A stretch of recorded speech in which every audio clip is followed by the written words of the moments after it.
दोस्तों, क्या आप जानते हैं भारत की युद्ध में हुई कुछ बड़ी हारें दुश्मन की शक्तियों की वजह से नहीं बल्कि अपने ही लोगों की गद्दारी की वजह से। उसमें पहला नाम है जयचंद। 1192 में तराइन बैटल सेकंड हुआ पृथ्वीराज चौहान और मोहम्मद घोरी के बीच। और इसी युद्ध में राजपूत शासक जयचंद ने मोहम्मद घोरी का साथ दिया। पृथ्वीराज चौहान हारते हैं और इसी बैटल के बाद मोहम्मद घोरी ने भारत में प्रथम बार मुस्लिम साम्राज्य की नींव रखी और भारत एक धार्मिक कट्टरता की ओर बढ़ गया। दूसरा नाम है मीर जाफर।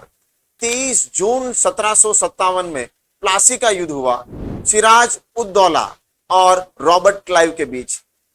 सिराज उद्दौला के सेनापति मीर जाफर ने रॉबर्ट क्लाइव का साथ दिया। सिराज उद्दौला के सामने अंग्रेज लड़े बिना ही जीत जाते हैं और इसी प्लासी के युद्ध के बाद अंग्रेजों ने भारत में सत्ता की नींव रखी और भारत का इतिहास गुलामी की ओर आगे बढ़ गया।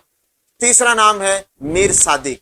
1799 में मैसूर का चौथा युद्ध हुआ टीपू सुल्तान और अंग्रेजों के बीच और टीपू सुल्तान के दीवान मीर सादिक ने अंग्रेजों का साथ दिया और टीपू सुल्तान इस युद्ध में लड़ते लड़ते मर गए।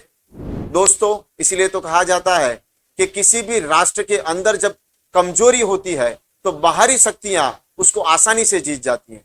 तो दोस्तों, आप बताइए इन तीनों में से सबसे बड़ा गद्दार कौन था? कमेंट कीजिए।